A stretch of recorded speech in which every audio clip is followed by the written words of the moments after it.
I believe service to others can heal a broken heart.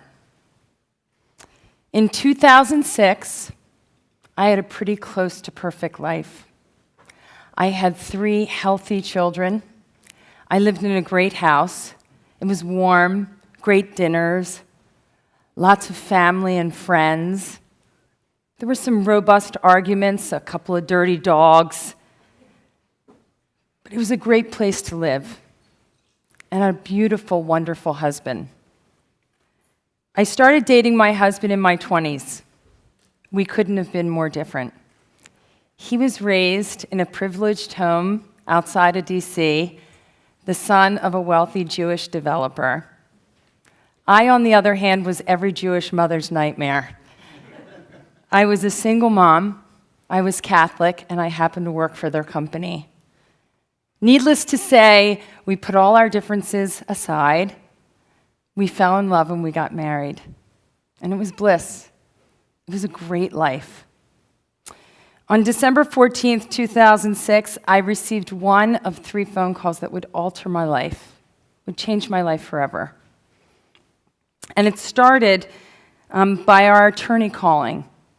He said, "Michelle, we think there's been an accident." My husband, Josh Freeman, often took a helicopter from our home outside of Washington, D.C., to our projects in southern Delaware, or to Virginia, or to Maryland. And on this particular night, the weather was bad. I actually knew right when I got the first phone call that he was gone. But the second phone call was from the state police. And they said, "Miss Freeman, are you with family? There's been a helicopter accident and there are no survivors." At that moment, what that moment is like, there are no words to describe to you. They wouldn't do that moment justice, because everything you knew on December 14th before that second is completely different after. Everything is changed. All the routines, all the sounds, all the smells, the way your house looked and felt, it's all different. Now, I had a belief that everything in your life led to the next thing. That was a core spiritual belief of mine. And I had faced adversity. I had faced addiction at 20. I had been a single parent. I had faced my own kind of poverty and been on food stamps. But this was next level. This pain was something I had never felt before.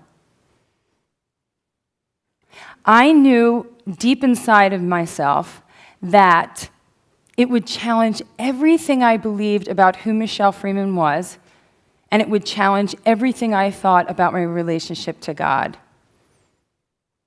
Those first few weeks, days, and months, and even the first couple of years, there are full time periods that are just gone from my memory, full months.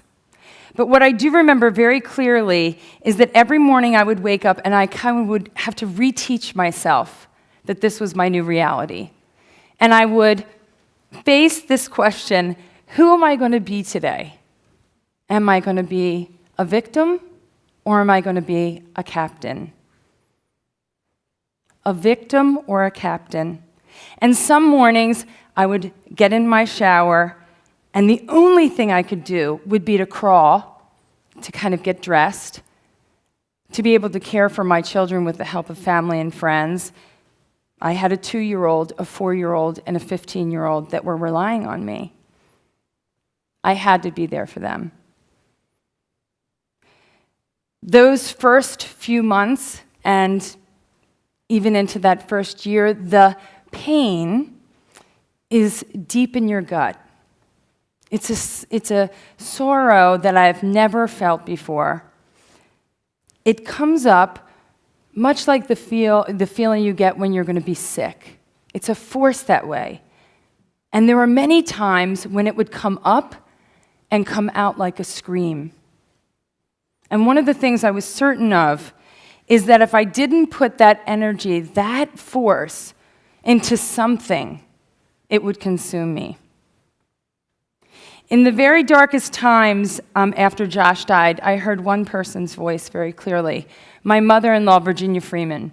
She was really fond of saying, all things work toward good. She didn't mean just the good things work toward good.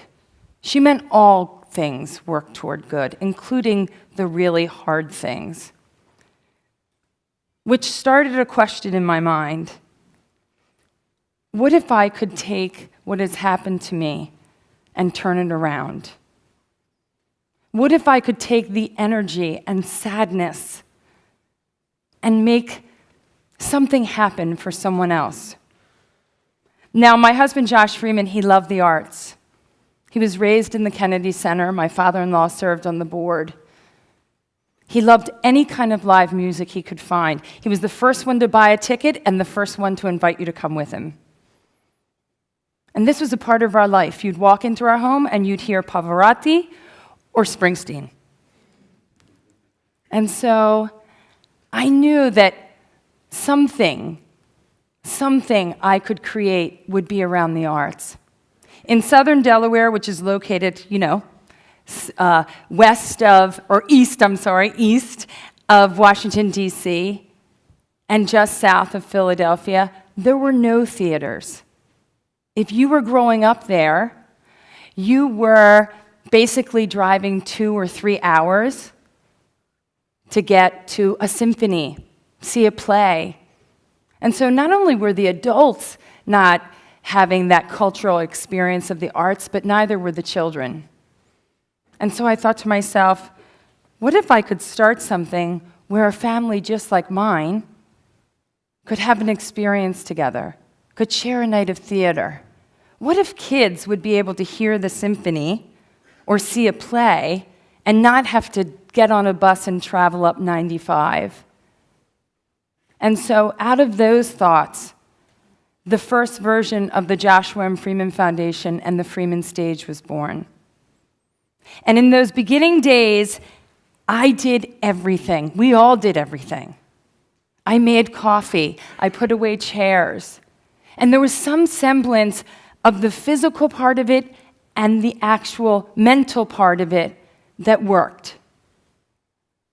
Thinking about it, it started to heal me. The philanthropic work of the Freeman Stage started to heal my heart. And it was everything that the dark place wasn't. The dark place was lonely. It was isolating. The Freeman Stage was love and inclusion. It was light. And so we went about presenting the arts, and we did this thing where we would bring kids from all the schools around. And now children were getting to see and experience the arts. And that mended the heart even further.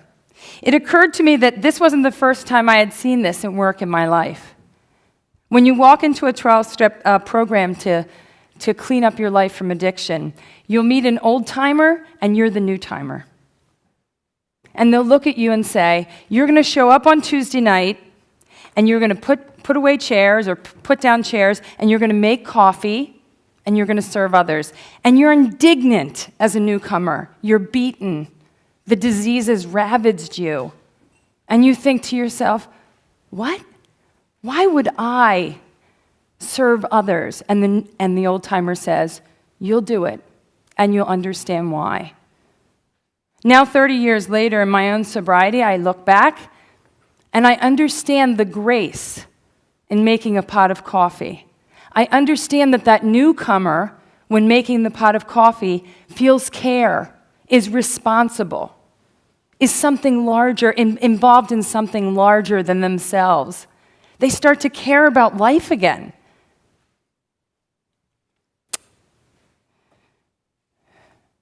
So 2 years ago, I got the great fortune of seeing Hamilton, Lin-Manuel Miranda's masterpiece. And it's the end of the play, and the entire cast is on the stage. and they start singing a song called Who Lives, Who Dies, Who Tells Our Story, and I start crying, and my teenagers were mortified. But this song wasn't about Alexander Hamilton. It was about Eliza Hamilton. And Eliza Hamilton, when faced with her son's death, her husband's death, the song says, "What did you do?" And she says, "I put myself back in the narrative.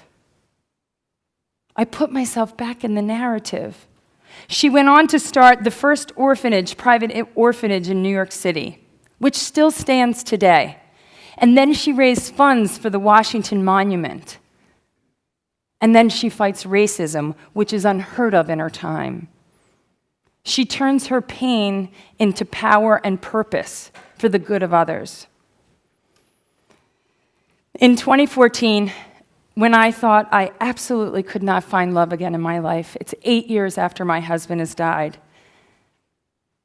and this beautiful man comes in my life. He's an award-winning chef. His name is Matt Haley. We've been friends for years, and we fall madly in love.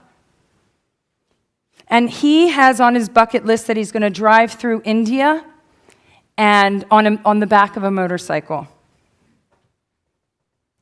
And I speak to Matt at 12 a.m. I love you, Matt. I see a future with you, Matt.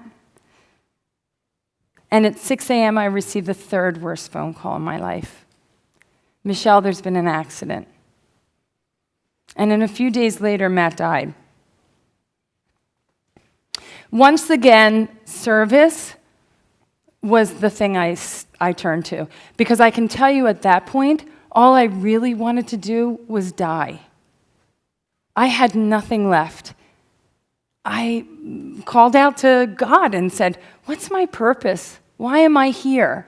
And why does this keep happening to me?" What I did know is that only 2 weeks after Matt died, I had made a promise to raise money in an impoverished, tough neighborhood in Washington, D.C., Ward 7 and 8, a place called the Ark, which is full of hope. And I showed up. My heart wasn't there. My brain wasn't there, but my body was. And I showed up.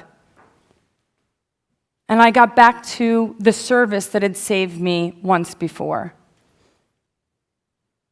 I went back to the Freeman stage, and I did the things that mattered the first time around. I made coffee. I picked up chairs.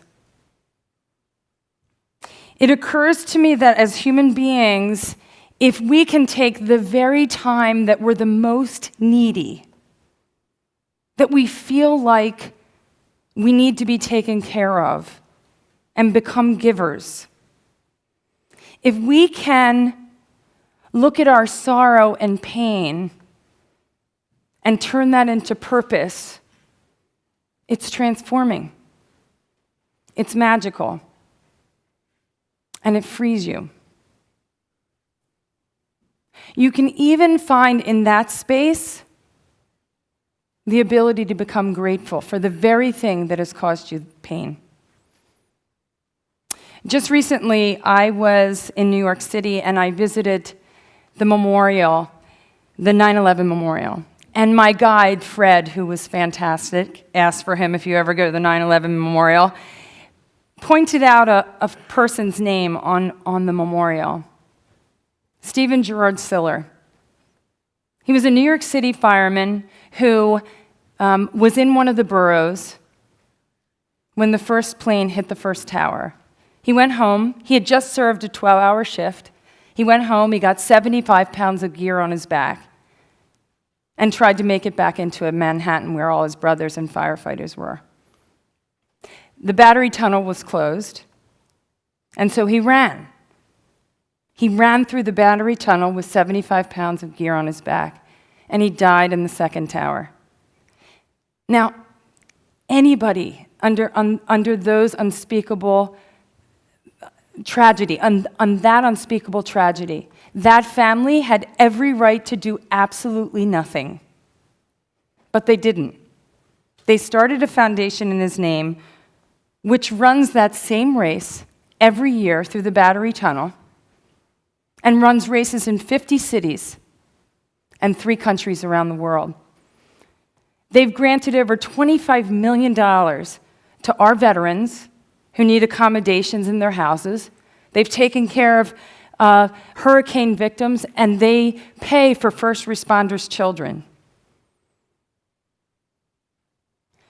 This is extraordinary, right? I mean, this rule that I'm talking about turning pain into something good, this isn't just about death. Because when I think about the greatest leaders I know, politically, philanthropically, in business, it's the people that have taken the hard adversity in their life, the stuff that's really challenged them, whether it's been bigotry, bullying, rape, homophobia, and they've used those very things to fight against, to become advocates for change on. So today, I go out to the Freeman stage 53 times a summer. And today, the Freeman stage is still an outpouring of how my sorrow turned into joy for others. It has served 380,000 people, and 100,000 school children have seen some kind of art program here. It has a vibrant group of people that every day get to bring joy to others. And there's volunteers, over 100 of them, that show up every night to help us do this. Maybe they're working through their own pain. Maybe they just believe in giving. You'll find me still there at the Freeman stage putting away chairs most evenings. It's true. I am not perfect. I don't wake up happy every day. I don't. I still struggle. But I do see the beauty of my journey. I do know that through service, we can take something sorrowful and we can make good in the world. I do know and believe that each of us has the power to do that within ourselves. So I'm going to keep showing up. I know the secret, that to heal a broken heart, you have to serve others. Thank you very much.